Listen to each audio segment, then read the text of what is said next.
لیکن اب وہ راستہ ویسا نہیں تھا جیسا ہمیں پہلے نظر آیا تھا۔ اس راستے پر درخت اس طرح جھک رہے تھے جیسے ہمارا راستہ روکنا چاہتے ہیں۔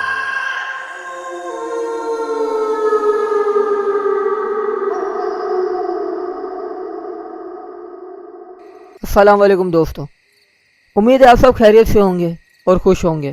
اللہ پاک ہم سب کو ایسے ہی خوش رکھے اور ہمیشہ آباد رکھے۔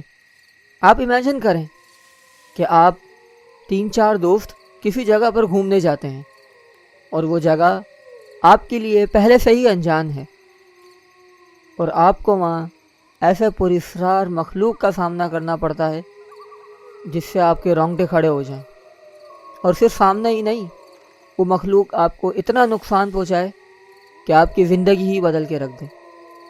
ایک ایسا ہی پراسرار واقعہ ہمارے ایک بھائی ہیں کراچی سے، انہوں نے ہمیں شیئر کیا ہے، ان کے ساتھ یہ واقعہ پیش آیا۔ تو بڑھتے ہیں اپنی اسٹوری کی طرف۔ آیت الکرسی پڑھ لیں، اللہ کا نام لے لیں۔ میں یہ کہانی انہی کی زبانی سناؤں گا جس نے ہمیں یہ کہانی بھیجی ہے۔ میں پوری کوشش کروں گا انشاءاللہ تعالی کہ میں یہ کہانی ویسے ہی آپ کو سناؤں جیسے انہوں نے مجھے بھیجی ہے۔ تو بڑھتے ہیں اپنی اسٹوری کی طرف۔ میرا نام وسیم ہے اور میں لاہور کا رہنے والا ہوں۔ میں کراچی کی ایک پرائیویٹ یونیورسٹی میں LLB کر رہا ہوں۔ میرے ساتھ میرے 4 دوست بھی رہتے ہیں۔ ہم سارے ایک ہی ہاسٹل میں رہتے ہیں اور ساتھ ہی جاب بھی کرتے ہیں۔ یہ واقعہ جو ہمارے ساتھ پیش آیا، اگر کوئی سنے گا تو واقعی اس کو ایک وہم ہی سمجھے گا، لیکن جس پر بیتتی ہے وہی جانتا ہے۔ اپنی اسٹوری شروع کرنے سے پہلے میں آپ کو بتاتا چلوں کہ ہم 4 میں سے ایک دوست اپنا ہونے کے برابر ہے۔ ہمارے ساتھ ہوئے اس واقعے کے بعد اس کے اوپر اس قدر سختہ طاری ہوا، اس قدر وہ صدمے میں چلا گیا کہ واپس نارمل دنیا کی طرف آ ہی نہیں سکا۔ ہم 4 دوستوں میں سے احسن اور فیضان نے شہر کی تھکن سے تنگ آ کر ایک ایڈونچر پہ جانے کا فیصلہ کیا۔ ہم سب میں سے علی نے یہ خیال ظاہر کیا کہ کیوں نہ بلوچستان جایا جائے، لیکن سوال یہ تھا کہ بلوچستان اتنا بڑا ہے، ہم جائیں گے تو کہاں جائیں گے؟ پھر میں نے یہ خیال ظاہر کیا کہ کیوں نہ پیر غائب واٹر فال چلا جائے، وہاں لوگ بھی کام آتے ہیں اور قدرت کے مناظر بھی بہت اچھے دیکھنے کو ملیں گے۔ خیر، ہم سب دوستوں نے مل کر پیر غائب واٹر فال جانے کا فیصلہ کیا اور سفر کی تیاری کرنے لگے۔ اگلے دن جمعہ تھا۔ ہم نے فیصلہ کیا کہ جمعے کی رات کو نکلیں گے۔ ہم میں سے کسی کو بھی سفر کا اندازہ نہیں تھا کہ ہم اپنی منزل تک کتنی دیر میں پہنچ جائیں گے۔ ہم نے ایک جیپ کرائے پر لی اور جمعے کی رات کو تقریباً 9 بجے ہم اپنے سفر کو روانہ ہوئے۔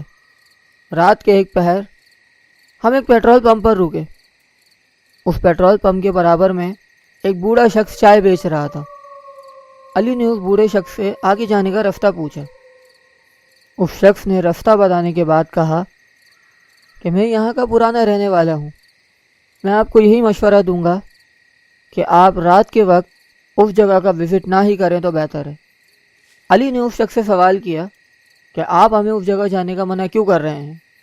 اس شخص نے کہا، میں یہاں کا پرانا رہنے والا ہوں، رات کے وقت وہاں بہت زیادہ ویرانیاں ہوتی ہیں اور رات کے وقت اس جگہ جانا اچھا نہیں سمجھا جاتا۔ اگر آپ بہتر سمجھیں تو میری بات مان لیں۔ ایک بار کو واقعی میں بھی ڈر گیا تھا، لیکن علی نے اس شخص کا مذاق اڑاتے ہوئے کہا، یار چاچا مشورہ نہ دو، صرف راستہ بتا دو۔ وہ انسان بالکل چپ ہو گیا کیونکہ اس نے ہمیں جو سمجھانا تھا وہ سمجھا لیا۔ علی نے اس سے راستہ معلوم کر گاڑی آگے ڈرائیو کرنا شروع کی۔ رات بہت گہری ہو رہی تھی۔ تقریباً 3 سے 4 گھنٹے کی ڈرائیو کے بعد ہم پیر غائب کے قریب جنگل کے حصے میں اترے۔ وہاں کوئی روشنی نہیں تھی سوائے چاند کی روشنی کے، بالکل اندھیری گھپ جگہ۔ بڑے بڑے درخت اور نوکیلے پتھر چاند کی روشنی میں بہت خطرناک منظر پیش کر رہے تھے۔ وہ منظر واقعی بہت خوفناک تھا۔ میں جیپ سے اترا، میں نے اپنا موبائل نکالا تو سگنل بالکل غائب ہو چکے تھے۔ ایک ایک کر کے ہم سب اپنی جیپ سے اتر گئے۔ علی نے جیب سے موبائل نکالا اور اس خوفناک منظر کی ویڈیو بنانے لگا۔ اس کے موبائل کا فلیش آن تھا۔ ویڈیو بناتے بناتے اس نے جیسے ہی کیمرہ ندی کی طرف کرا تو ویڈیو کے فریم میں اس کو ایک بہت خوفناک چیز نظر آئی، بالکل پل بھر کے لیے۔ سرخ چادر اوڑھے اور ایک دم لمبی سائے نما، وہ بالکل پل بھر کے لیے تھی، جیسے ایک سیکنڈ کے لیے آگے غائب ہو گئی ہو۔ وہ لمحہ پلک جھپکنے جتنا ہی تھا۔ علی نے جیسے ہی یہ چیز دیکھی، علی نے فوراً زور سے آواز لگائی۔ ہم سب دوڑتے ہوئے اس کی طرف گئے۔ علی نے پہلے وہ ویڈیو اپنے موبائل میں سیو کی، پھر دوبارہ ریپیٹ کر کے ہمیں دکھائی۔ میں آپ کو کیا بیان کروں، جب اتنے اندھیرے میں ایک سرخ چیز چمکتی ہوئی ہم نے دیکھی تو ایک پل کے لیے واقعی ہم خوف میں مبتلا ہو گئے، کیونکہ وہاں گپ اندھیرا تھا، وہاں ہم چار کے سوا اور کوئی نہیں تھا، اور وہاں پر کسی ایسی چیز کا اندیشہ ہونا یا کوئی ایسا خوف دماغ میں آنا واقعی ہماری پوری ٹرپ خراب کر سکتا تھا۔ علی نے وہ ویڈیو دوبارہ ریپیٹ کی، لیکن وہ چیز جو کیمرے میں آئی تھی بالکل پل بھر کے لیے تھی۔ علی نے کہا کہ ویڈیو میں کچھ زیادہ واضح نہیں ہو سکتا ہے کوئی جنگلی جانور ہو۔ ہم بھی کسی خوف میں مبتلا نہیں ہونا چاہتے تھے، اس لیے ہم نے بھی اس کی بات مان لی۔ ہم سب اپنا دھیان اس ویڈیو سے ہٹا کر ارد گرد کی چیزوں پر لگانے لگے۔ ہمارے ارد گرد صرف گہرے سکوت اور دور سے پانی بہنے کی آوازیں آ رہی تھیں۔ میں نے کہا، یار پیر گائے واٹر فال کا منظر صبح دیکھیں گے، ابھی کوئی اچھی سی جگہ دیکھ کر اپنا کیمپ لگا لیتے ہیں۔ لیکن علی ضد کرنے لگا۔ علی بولا، یار اتنا لمبا سفر طے کر کے آئے ہیں، چاند کی روشنی میں واٹر فال کا اپنا ہی مزہ ہے۔ میں اور احسن مان گئے، لیکن فیضان بالکل خاموش تھا، نہ وہ کچھ بول رہا تھا نہ ہی کوئی فیصلہ دے رہا تھا، بس چلتے چلتے بار بار پیچھے دیکھ رہا تھا، جیسے کسی کے قدموں کی چاپ سن رہا ہو۔ ہم سب نے اپنی اپنی ٹارچ آن کی اور جنگل کے تنگ راستوں پر چلنے لگے۔ راستے میں لمبے لمبے درخت اور نوکیلے پتھر، یہ سب ہمیں فیس کرنا پڑ رہا تھا۔ راستے میں درخت اس طرح جھک رہے تھے جیسے اپنی شاخوں سے راستہ روکنا چاہتے ہوں۔ ماحول میں ہوا کی آواز ایک خوفناک منظر پیش کر رہی تھی۔ راستے میں چلتے چلتے ایک لکڑی کا پل آیا جس کے نیچے پانی بہہ رہا تھا۔ ہم سب آگے پیچھے کر کے اس پل پہ چلنے لگے، لیکن اچانک علی کو ایسا محسوس ہوا کہ علی کا کسی نے ہاتھ پکڑا ہے۔ پل بھر کے لیے ٹھنڈی گرفت۔ علی نے جب پیچھے مڑ کے دیکھا تو پیچھے کوئی بھی نہیں تھا۔ علی نے اچانک بہت زور سے آواز لگائی، یار کسی نے میرا ہاتھ پکڑا ہے۔ میں نے پلٹ کے علی کی طرف دیکھا تو وہاں سوائے علی کے اور کوئی نہیں تھا۔ علی سب سے پیچھے چل رہا تھا۔ میں نے ہنس کر علی کو کہا، اندھیرا ہے، اندھیرے میں وہم ہو جاتا ہے۔ تقریباً چند لمحوں بعد ہم پیر گائے واٹر فال کے سامنے تھے۔ چاند کی روشنی میں پانی چاند کی طرح چمک رہا تھا، لیکن یہ منظر جتنا خوبصورت تھا اس سے اتنا ہی خوف آ رہا تھا۔ لیکن ہمیں یہ نہیں معلوم تھا کہ آگے ہمارے ساتھ اور بھی زیادہ خوفناک واقعات ہونے والے ہیں جو ہماری زندگی تک کو تباہ کر سکتے ہیں۔ ہم وہاں پر چاند کی روشنی میں پانی کو دیکھ رہے تھے۔ ہم سب آگے پیچھے ہی ٹہل رہے تھے، اس خوبصورت جگہ پر قدرت کے مناظر دیکھ رہے تھے۔ اچانک علی نے مجھ سے کہا، وسیم کیوں نہ تھوڑا سا آگے جا کے دیکھا جائے، یہ جگہ ماشاءاللہ سے بہت بڑی ہے اور رات میں چاند کی روشنی میں بہت زیادہ خوبصورت لگ رہی ہے۔ کیا یہیں کھڑی رہنے کا ارادہ ہے؟ تھوڑا سا آگے بھی چلتے ہیں۔ ہم سب علی کی بات مان کر علی کے پیچھے پیچھے آگے چل دیے۔ وہاں پر قدرت کے بہت اچھے اچھے مناظر تھے، اور جیسا میں نے آپ کو بتایا، چاند کی روشنی میں وہ مناظر کہیں زیادہ خوبصورت لگ رہے تھے۔ مگر ایک عجیب سا خوف دل میں بیٹھا ہوا تھا۔ پتہ نہیں اس جگہ پر کچھ زیادہ ہی خوف آ رہا تھا۔